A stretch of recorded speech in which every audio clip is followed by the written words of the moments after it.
हरि बोल, दंडवत प्रणाम। तो आज मैं शिला रघुनाथ दास गोस्वामी का मनः शिक्षा से, मनः शिक्षा में 11-12 श्लोक है। आज पहले श्लोक को पढ़ते हैं, उसके बारे में शिला भक्तिविनोद ठाकुर की टीका भी पढ़ते हैं। पहले तो शिला रघुनाथ दास गोस्वामी, जो कि भगवान श्री श्री राधा कृष्ण की लीला में रति मंजरी देवी है, और यहाँ हम गौड़ीय वैष्णव के प्रयोजन, हमारा जो भजन है उसका प्रयोजन लक्ष्य तो है कृष्ण प्रेम। उस कृष्ण प्रेम के गुरु आचार्य।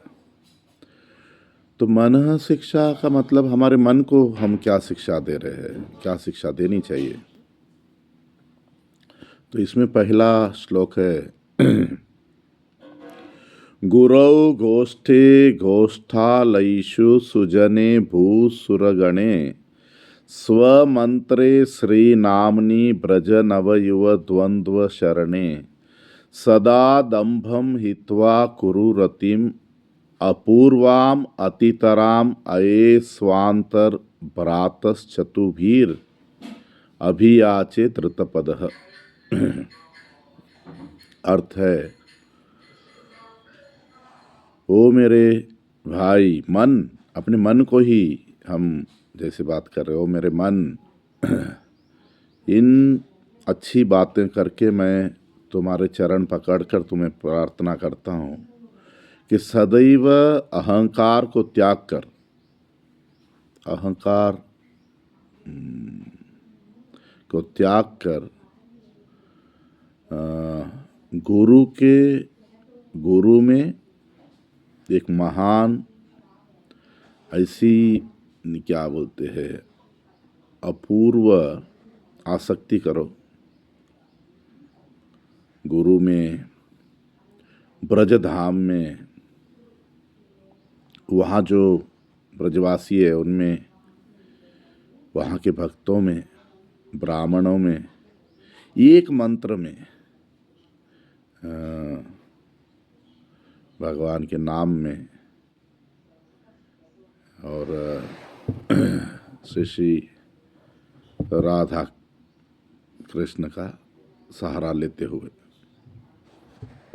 तो यहाँ कुछ चीज़ें ऐसी आई, जैसे मन को दैन्यता से प्रार्थना करना, आसक्ति करनी है गुरु में, ब्रजधाम में, ब्रजवासियों में, ब्रज के भक्तों में, ब्रज के ब्राह्मणों में। एक मंत्र, मंत्र का मतलब यहाँ हरे कृष्ण महामंत्र में, जो हम क्या बोलते हैं, काम गायत्री, वो वाला, और हरि नाम हरे कृष्ण महामंत्र। और सहारा किसका लेना है? किशोर किशोरी से श्री राधा कृष्ण का। अभी इस श्लोक के भजन दर्पण भाष्य श्री भक्तिविनोद ठाकुर क्या लिखते हैं? भजन दर्पण का मतलब हम जो भजन कर रहे हैं उसका आईना। तो शुरुआत करते हैं, श्री गुरु चरणेभ्यो नमः। श्री गुरु के चरणों में मेरा प्रणाम। भक्तिविनोद ठाकुर लिखते हैं, श्री कृष्ण चैतन्य चंद्राय नमः। श्री कृष्ण चैतन्य महाप्रभु को मेरा प्रणाम। श्री श्री राधा कृष्णाभ्याम नमः। श्री श्री राधा कृष्ण को मेरा प्रणाम। बोल रहे हैं शिला भक्तिविनोद ठाकुर कि मैं शिला रघुनाथ दास गोस्वामी के चरणों में मेरे दंडवत प्रणाम करते हुए, जिन्होंने सारी भौतिक लौकिक क्या बोलते बंधनों को काट के श्रीमान चैतन्य महाप्रभु का शरण लिया था, रघुनाथ दास गोस्वामी ने, जिनको भजन के सारे रहस्य श्री श्री स्वरूप गोस्वामी प्रभु ने श्रीमन महाप्रभु की आज्ञा पर सिखाया था, तो मैं यहाँ श्रील भक्तिविनोद ठाकुर बोल रहे हैं कि मन शिक्षा पे मैंने टीका लिखी।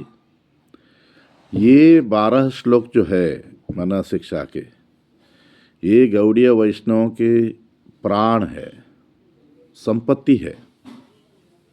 श्रीला रघुनाथ दास गोस्वामी ने गौड़ीय वैष्णवों को ये शिक्षा दी जैसे अपने मन को बात कर रहे थे। तो एक जीव का जब महान भाग्य खुलता है तब उसको भगवान कृष्ण में विश्वास निष्ठा होती है, और उस जीव को जिसने कृष्ण का सहारा लिया उसके क्या कर्तव्य है ये इस 12 श्लोक में बताए गए हैं। तो राधा कृष्ण की शरण लेने का मतलब क्या?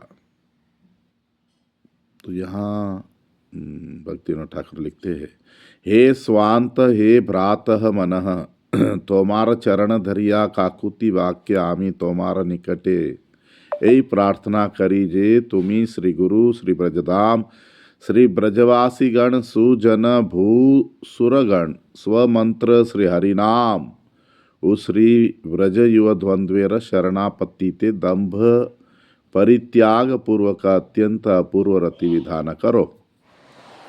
तो रघुनाथ दास गोस्वामी ने वहाँ जो संस्कृत में लिखा था, यहाँ बंगाली में वही लिखकर बता रहे कि हे मेरे चित्त, हे मेरे भाई मन, मैं तुम्हारे चरण पकड़कर तुमसे रोते रोते काकुति वाक्य मैं बता रहा हूँ, तुम्हें प्रार्थना कर रहा हूँ कि तुम एक अपूर्व आसक्ति करो। किन में? श्री गुरु में, श्री ब्रजधाम में, श्री ब्रजवासी लोगों में।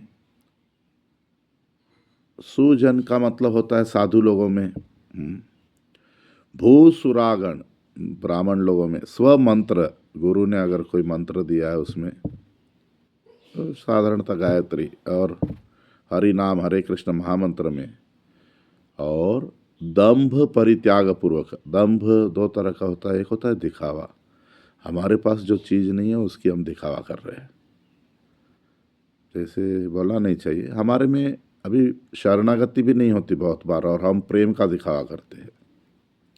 ऐसा सब दंभ छोड़ दो और अहंकार छोड़कर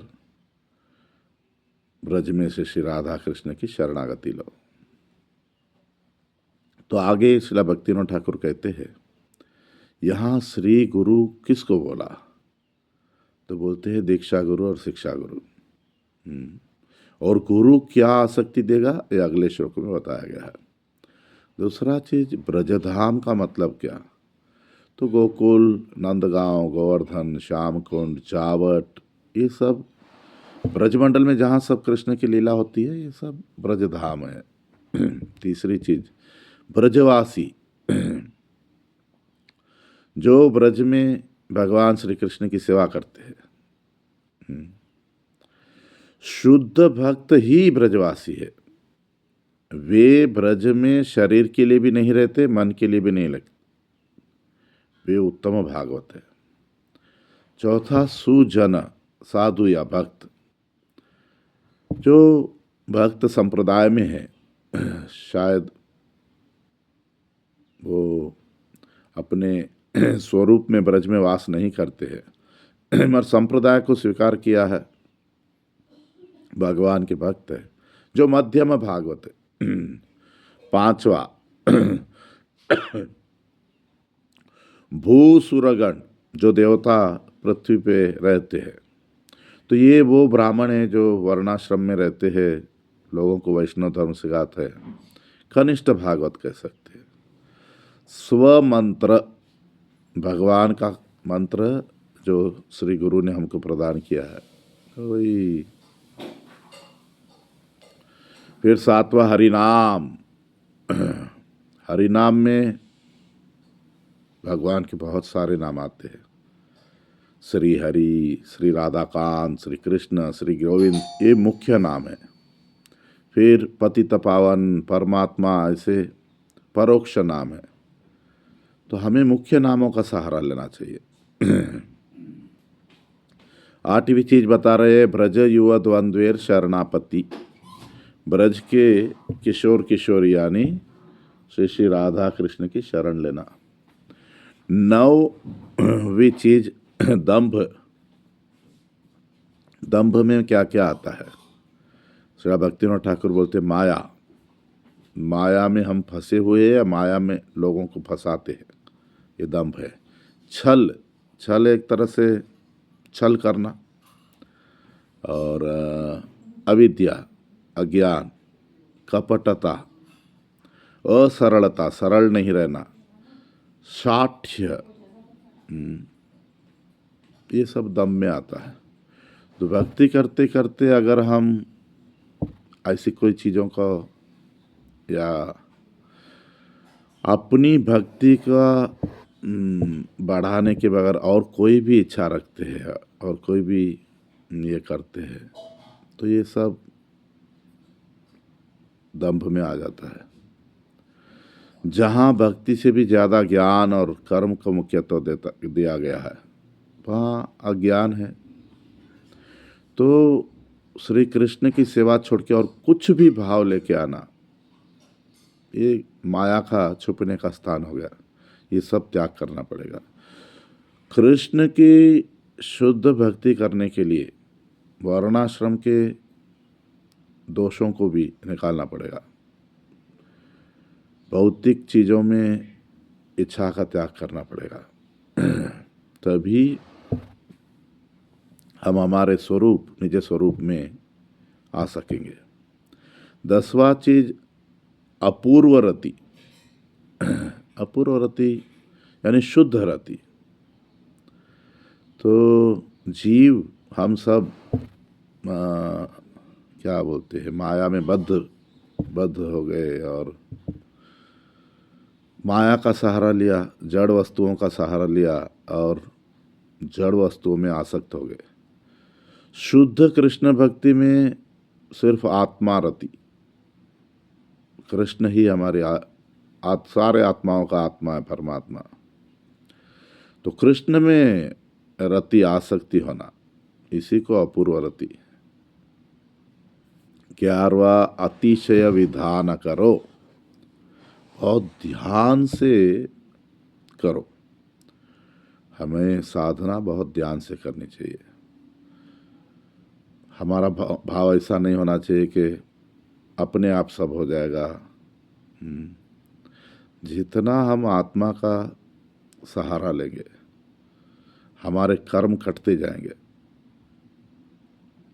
श्री कृष्ण, भगवान श्री कृष्ण और साधुओं की कृपा से हमारे कर्म कटते जाएंगे, इसमें कोई संदेह नहीं।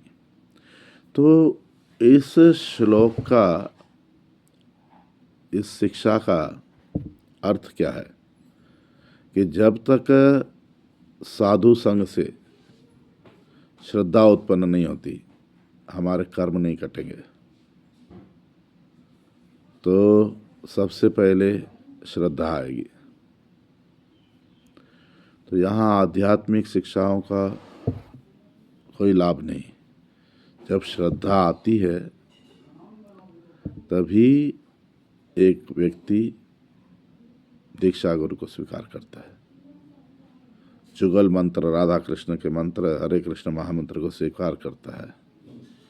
जब वो मंत्र को स्वीकार करता है, उसे दीक्षा गुरु, शिक्षा गुरु की आराधना करनी चाहिए, संग करना चाहिए आत्मा रति के लिए, यानी कृष्ण में आसक्ति लाने के लिए। गुरु को सिर्फ एक साधु नहीं समझना चाहिए, गुरु को अपना अच्छा मित्र भी समझना चाहिए। 3 तरह के वैष्णवों को स्नेह और मित्रता से संग करना चाहिए। दीक्षा मंत्र और हरे कृष्ण महामंत्र में आसक्ति करनी चाहिए। भगवान श्री श्री राधा कृष्ण को अपना जीवन, प्राण समझकर उनका सहारा लेना चाहिए। तो ये मन शिक्षा का पहला श्लोक का क्या बोलते हैं बारे में श्रील भक्तिविनोद ठाकुर ने बताया। तो हमारे जीवन में पहले तो भक्ति में यही लाना है। फिर से बोल रहा हूँ कि हमें हर तरह का दंभ अहंकार का त्याग करना चाहिए। गुरु यानी दीक्षा गुरु, शिक्षा गुरु, और ब्रज बोले तो बता दिया, वृंदावन, ये सब, जावट, गोवर्धन, राधा कुंड, इनमें सब आसक्ति लानी चाहिए। शिक्षा गुरु, दीक्षा गुरु, ब्रजधाम, ब्रजवासी, भक्त लोग, ब्राह्मण अपने मंत्र में, और श्री राधा कृष्ण में भक्ति की शुरुआत का पहली बात यहाँ बता दी। फिर जब समय मिलेगा दूसरी बात बता देंगे। 12 है, आज पहला किया है। हरि बोल, धन्यवाद, प्रणाम।